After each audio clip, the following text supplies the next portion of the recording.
Coming up on Half Mile of Hell.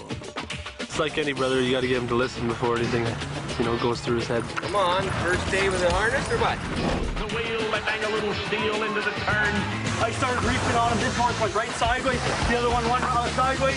You got nothing? Luke's going to be fast off the four-barrel, so hopefully that is enough to outrun his outfit. If he's got a shot, I think it's between those two. Anything can happen in a wagon race, I've seen it.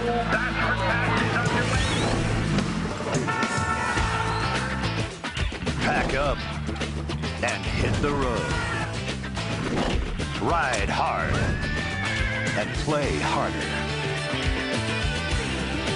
Watch your back and don't give an inch. And whatever you do, don't make a mistake. Because you're about to ride the half mile of hell.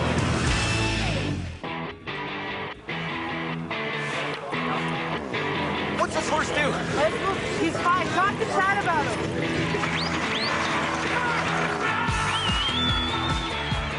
Coming off the hype and sheer size of the Calgary Stampede, the Klondike Chuckwagon Derby in Edmonton weans the drivers with a hefty $190,000 payday, including a $50,000 final dash. Luke Tournier, the new Stampede champion, is the man to beat.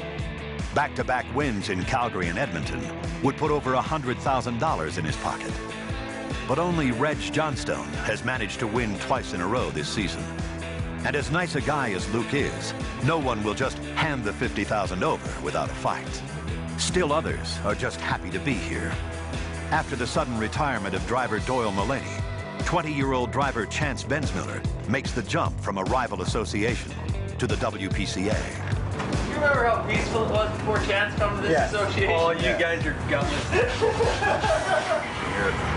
Strawberry, I gotta go with him too. With two brothers and his father Buddy already here, Chance wants to make sure he sticks. Give me a hand, Dave. What? Mainly, I just want to drive better, get better driving skills, and try and get all my new horses ready for next year. Come on, first day with a harness or what? He's not bad. It's like any brother, you got to get him to listen before anything, goes through his head. Coming over here, it's a little nerve-wracking having Dad and two brothers there, but a little nervous. Trying to show Dad that I can do it. As long as I can stay penalty-free, I should be all right. If anyone knows the trials of living up to a name, it's Colt Cosgrave. Yeah, the legacy of the Cosgrave and the glasses has been huge. It's been here since it started, and I've been having kind of a rough few years here. At 31st overall, only 5 events remain for Colt to pull it together. If he doesn't finish the season in the top 30, he'll have to go to the runoff to qualify for next year. There's a horn in the charge. After struggling through the first half of the season, it seems he's ready to focus and do what it takes to stay. Yeah, if we can just sneak in there and stay in here, and I think next year's going to be a pretty good year. His priorities set, Colt takes the heat and the 9th fastest time of the day. His brother and outrider Chad is pleased. Can't ask for any better than that. For Chance Bensmiller, the result isn't as good. How'd you go? Hit my top barrel. A 5-second penalty, a last place finish, and bitter disappointment. Day 1 continues in the July heat. When it's over, the man everyone is gunning for sits in all too familiar territory. But Luke has company. 4 was Jason Blas, off to a very good start as well in second place. Rick Fraser, of course, last year's world champion in third.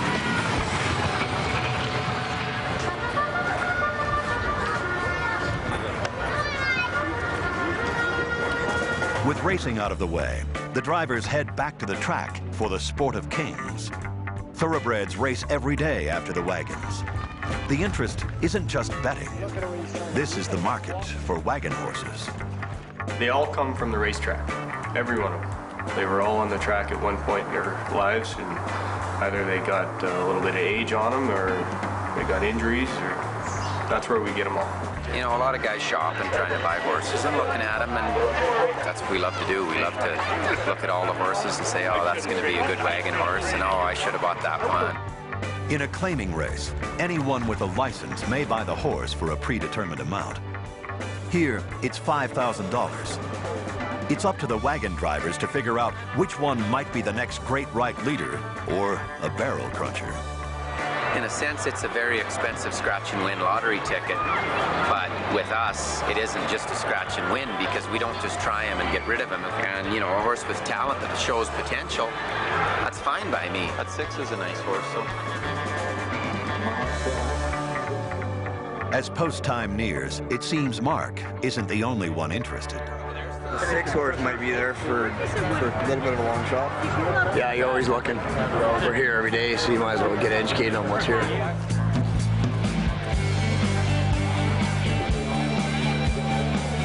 coming now. 6 is running hard. He's coming on the outside though. Look at that, he's going around him too. Holy, that 6 is going. He's coming, look at that, he's gonna finish.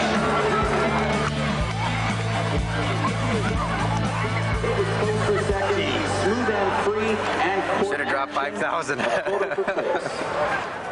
Horses like that, you know, that much talent, they typically have some heart. Nice old horse. In the first heat of day 2, Colt Cosgrave is on the 4-barrel, the most difficult position to win from. There's a horn and the charge is underway. As the wagons turn the barrels, Colt is out front, but he's wide with no chance of winning from the outside. So Colt moves to take the rail right in front of Leo Tournier. They're on the turn. Can he get to the rail? A little tight, the rickshaw. It's too tight for Leo. To wheel and bang a little steel into the turn. Waddell now ahead by a horse length. Now, Colt needs to make amends. I started reaching on him. This horse went right sideways. The other one went sideways. You got nothing. So you're all right.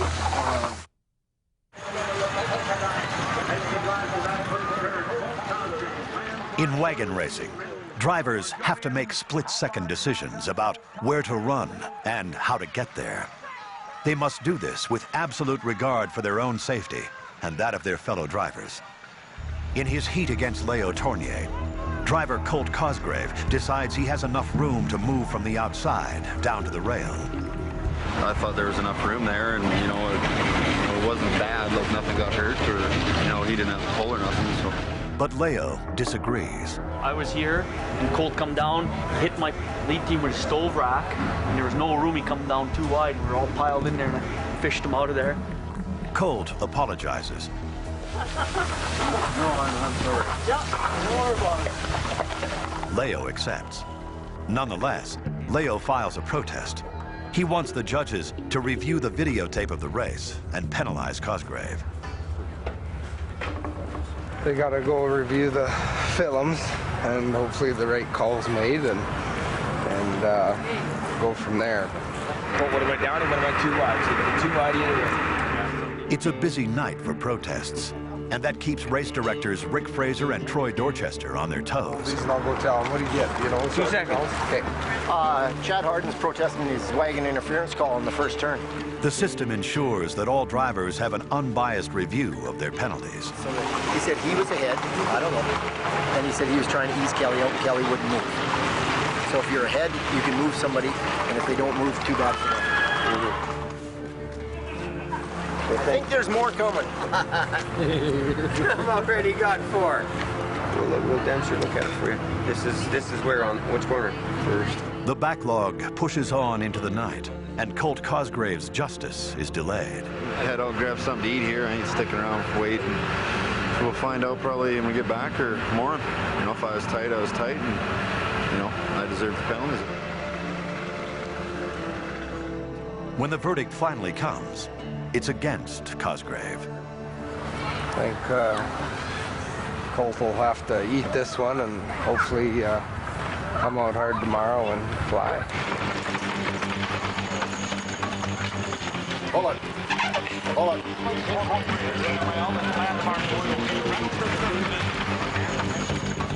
As day 3 begins, Jason Glass and Rick Fraser join a handful of drivers at the top of the standings. But the man who tops them all is Luke Tournier, and it's beginning to look like the only man who can beat Luke is Luke. In heat number 1, Colt Cosgrave has shaken off his penalty from the night before. But he can't shake off Stan Waddell or Leo Tournier, and his third-place finish nets him 25th in the overall standings.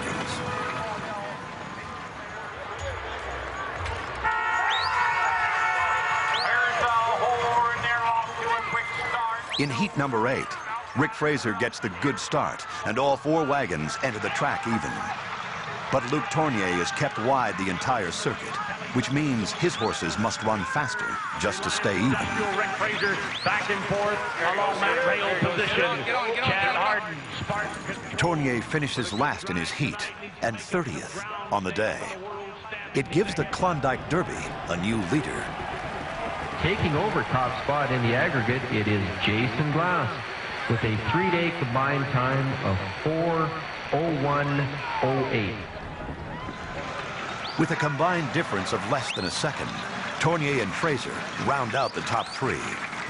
The stage is set for the final day of qualification and a $50,000 jackpot. And welcome, ladies and gentlemen, on the Chuckwagon Radio Network here at Northlands Park, and this is day number 4 of our 5-day meet. And today, of course, we decide who's going to get into the final 4 on day 5, which is tomorrow. Now, today we have... It's been a season of almosts for 36-year-old Jason Glass. He almost made the final dash in Grand Prairie, and he almost made it again in Calgary. Now, on the eve of the second biggest payday of the season, he's almost there again. We're sitting first after 3 nights, and there's a dash for cash tomorrow night, so tonight we need another good run and hopefully stay in the top 4. Glass has a 3-second cushion to work with. He's been running so well, his place in the final 4 is almost guaranteed. Sets him up for the home stretch drive. Colt Cosgrave in hot pursuit. Doesn't have the speed you need. Chances got In the first heat of day 4, Colt Cosgrave and Chance Bensmiller run clean, and they both finish with strong times. But a storm dumps water onto the Klondike event. As the night progresses, the track will get slower and slower. When Colt returns from his heat, he gives Jason the lowdown on the track. Running is right on the rail. If you're too wide, you're done.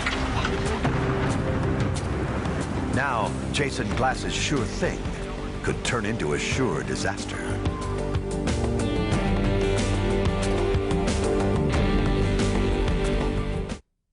Who will get into that final 4? Of course, Jason, as we said, is leading right now after 3 days in the aggregate, and it remains to be seen whether he can hold that aggregate lead. His spot in the final $50,000 race is almost a certainty. But with persistent rain and deteriorating track conditions, chuckwagon driver Jason Glass now needs a world-class run just to keep him in the final 4. Well, heat number 7, fellas, this is another important heat, deciding who will get into that final 4. There's a horn. They're off to a quick start. Jason Glass and Crystal Glass on that number 2 barrel stall. And now comes Come on, Jay. Come on. Keep on him, Jay. Despite a good start, Jason can't get to the rail and ends up running right where his cousin Colt told him not to. Jason Glass and Crystal Glass settle for 4th in heat number 7. Their times are among the slowest of the night. Now, all Jason can do is return to the barns and hope for the best. The old mud sure changes this game a bunch. The last 3 heats could have been 2, 3, 4 seconds slower than the 6th, 5th, and 6th heat. 4th. No, we need to get in the top 4 now.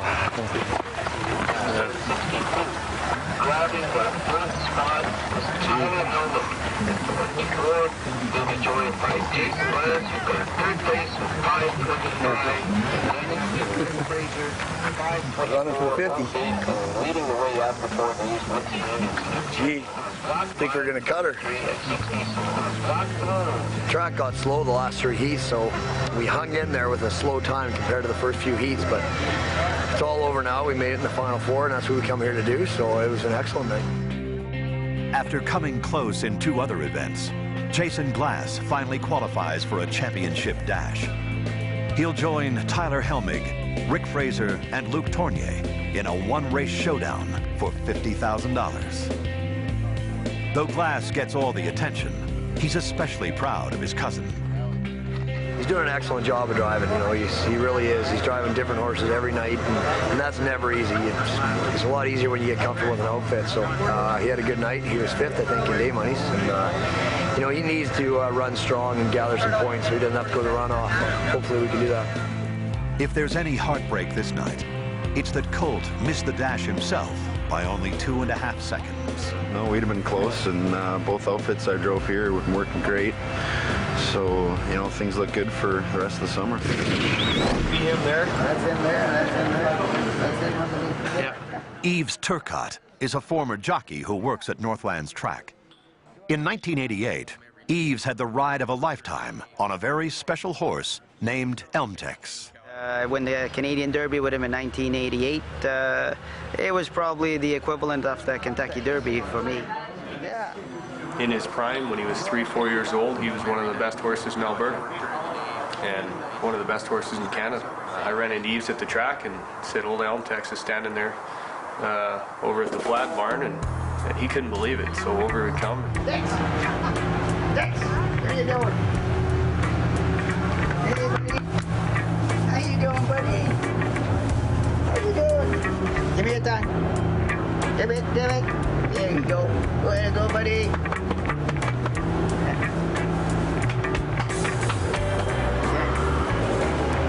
Get goosebumps. Horse dropped his tongue, and he's sitting there playing with his tongue, and you know, this is 17 years later, and these two guys are reunited, and they got the same tricks that they used to do back then. The horse knew who Yves was, guaranteed. I've never ever seen that out of him. Well, obviously he liked you. The ride those guys had back then, and to see him reunited now, I think is real special, and I know that Yves still has a real soft spot for that horse. Yeah, I'm just glad that I got to see him again, and hopefully I can see him again next year. And a very pleasant good evening, fans and friends along the Chuckwagon Radio Network, and welcome to the Klondike Derby at Northlands Park. And this is the final day of racing, and of course, we're down to the final 4, and we've got the big 4 in heat number 9. On the same track where these thoroughbreds have made thousands running for their owners, 4 of them are going to make 50,000 more. It's a one-race showdown, and luck of the draw is critical. Tyler Helmig gets the coveted barrel 1 position, the easiest barrel to win from. Rick Fraser is on 2, and Jason Glass is on 3. The concern for Glass is the man on 4. Luke's going to be fast off the 4 barrel, so I'm guessing it's going to play out. Luke and I will be out front, and I'm on the inside of Luke. Hopefully that is enough to outrun his outfit. He's got a lot of runs, so. Oh, tuck the boys. If they work like they should, or usually do, or you can pop out of there and be gone.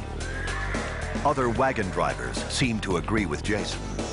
That's Jason's best draw. Yep. You know. Yeah, inside of Luke. And Yeah, well, our Luke on 3 and him on 2 might have been a little better, but either one. That's one you need. So. Yeah. If he's got a shot, I think it's between those 2. I don't know what you think. That's what I said, the same thing. But anything can happen in a wagon race. I've seen it. Me too. It looks like everyone has counted out Helmig and Fraser before the race even begins. But if Rick Fraser feels slighted, he isn't showing it. Once you get here, then it's just another wagon race. You just concentrate on what you got to do. Under the gaze of a sold-out crowd, Glass, Fraser, Helmig, and Tournier guide their wagons into the barrels.